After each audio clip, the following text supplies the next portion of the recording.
The most powerful economic deal in history was made in secret. It started in 1974, and it just ended. The UAE just announced it's leaving OPEC. That's not just news. That's the end of the system that made the US dollar the most dominant currency on earth. 1974, Henry Kissinger flies to Saudi Arabia. The deal is simple. America guarantees military protection for the Saudi royal family. In exchange, Saudi Arabia prices every single barrel of oil it exports in US dollars. Every country on earth that wants to buy oil now needs American dollars to do it. Japan needs dollars. Germany needs dollars. India, Brazil, every country, dollars. This creates permanent artificial demand for the US dollar worldwide. America can now print money, run deficits, borrow at rates no other nation gets. At its peak, OPEC controlled over 50% of all global oil production. Today, below 27%, they could crash the world economy or inflate it with a single vote. The US dollar held 72% of the world's foreign exchange reserves. That was the peak. Then the crack started. Domino 1, January 2019, Qatar quietly walks out of OPEC. Almost no global media coverage. Nobody notices.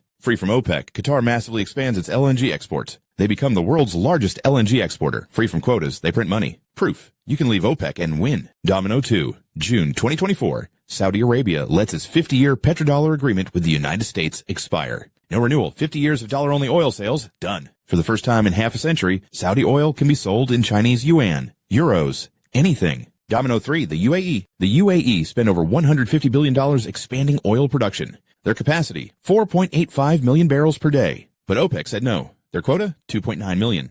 Nearly 2 million barrels per day of revenue left on the table every single day. So the UAE looked at Qatar, looked at the math, and chose itself. And that decision reaches all the way to American gas pumps. The UAE produces oil at $10 to $15 a barrel. American shale, $40 to $60. At full production, the UAE can undercut virtually every producer on earth and still be wildly profitable. More countries will start selling oil in yuan, in euros, in anything but dollars. The dollar's share of global reserves has dropped from 72% to 58% since 2000, the steepest decline in its history, and it's accelerating as these petrodollar deals unravel. The reserve currency status is the reason you can fill your gas tank without a second thought. It's why America borrows cheaply, imports cheaply, lives the way it does, and that foundation is cracking one domino at a time. If you like stories like these, please like and subscribe.